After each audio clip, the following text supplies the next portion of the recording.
with student loans.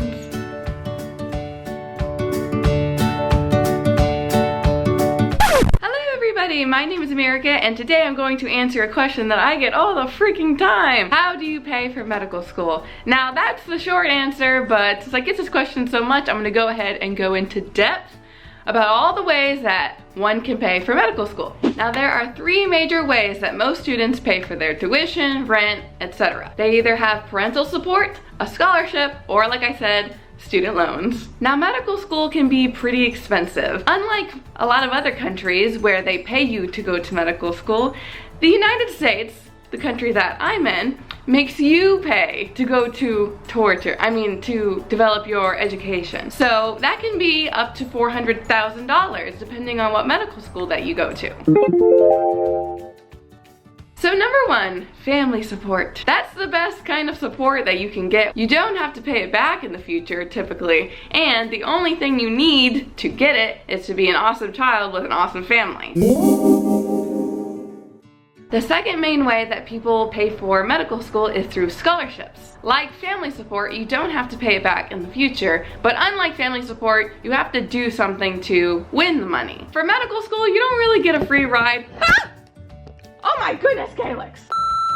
Now, unlike universities where you can win scholarships by being extremely athletic or talented, in medical school, you mostly get scholarships by writing an amazing essay and being an outstanding student, which is not most students. So that leads us to the last and final option, student loans, federal loans, whatever. Unfortunately, these are loans that you have to pay back with interest. You have to pay them back the money that you borrowed, and you have to pay them for allowing you to get this money early, which AKA is called interest, and it builds up over time. But like family support, you don't have to do much to get it other than just fill out a FAFSA form. Federal loan sounds like something that's really complex, but it's actually pretty simple and easy to manage. So I'm gonna go ahead and use myself as an example as a student who uses federal loans to pay for my medical school. Okay guys, we are at my computer and I'm gonna show you how you pay loans back, get loans, and all that jazz. First, we go to fafsa.ed.gov. Looks like this, super simple, and I'm guessing a lot of you already have a FAFSA account. After your FAFSA is approved by your school can now offer you some student loans. So this is my little award package for the following school year. These are the different types of loans. I don't know what that is, so I didn't accept it, but these are unsubsidized loans, and if you know what that is, please comment below because I really don't.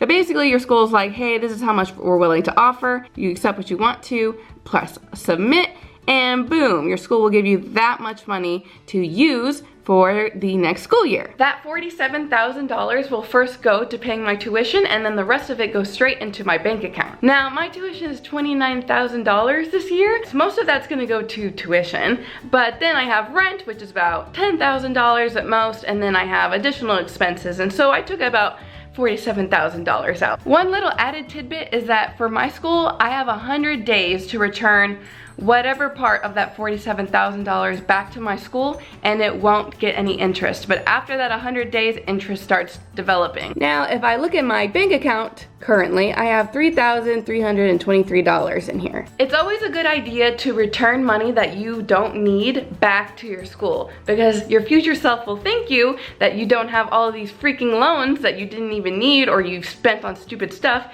If you can return the money, do it. So I have $3,000 left over from my last reimbursement that I can now return so that I owe less in the future. Now this is my little student loan website that I can just sign into and make a payment. Now I would pay back what I had in my bank account, but I actually don't get reimbursed till next month.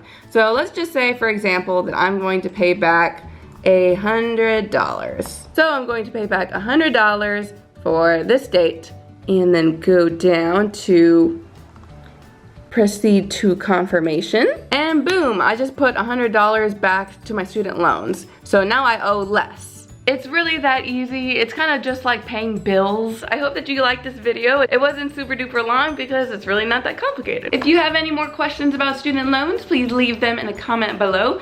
But other than that, guys, thank you guys so much for watching my video. And I've been thinking about the future nickname for you guys. Would you be opposed if I called you the Americans? Let me know what you think about that in the comment below. I'll see you guys in my next video, and I love you all. Goodbye, everyone.